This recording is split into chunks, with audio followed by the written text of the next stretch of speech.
Daniil Medvedev versus Jannik Sinner is the final of the China Open for 2023.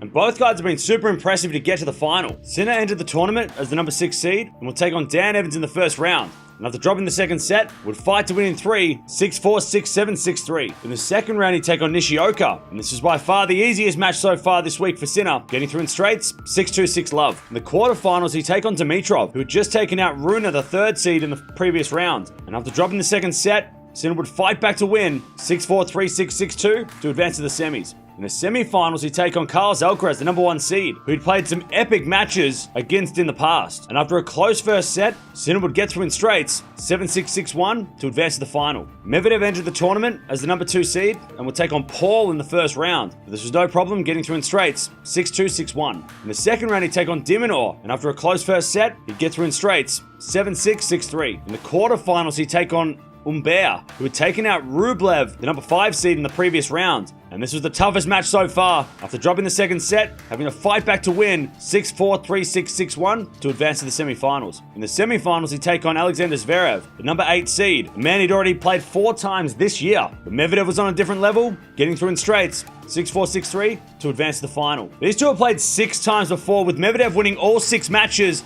including 2 matches this year. However, in Rotterdam, at the start of the year, Medvedev did have to fight from a set down to beat Sinner. And the previous time they played, Sinner was coming off a very tough match in the semis. This time around, he should be a little bit more fresh. If Sinner's going to win this one, he needs to be aggressive like he was against Alcaraz, but he also needs to bring in the variety. He did come to the net a lot against Alcaraz as well, and the fact that he didn't play a long match against Alcaraz, that's probably going to help him this time around against Medvedev, because in Miami, he played a very long, tough match against Alcaraz in the semis, and then didn't have enough gas in the tank. But this time around, he might be fresher than he was. Medvedev's going to win this one. He needs to play like he did against Zverev. A lot of great passing shots from Medvedev. That's what he's done the last couple of months against guys like Alcaraz, Zverev. He's been able to really do some great passing shots and play some really great tennis. And he knows how to beat Sinner. He's done it 6 times before, so he doesn't really have to change his game that much unless Sinner does something different. What a great matchup in the final. I think a lot of people thought it was going to be Medvedev-Alcaraz, but Sinner, who is starting to really prove himself. But I gotta go with Medvedev. That head-to-head is way too one-sided to go against Medi at this point, so I'm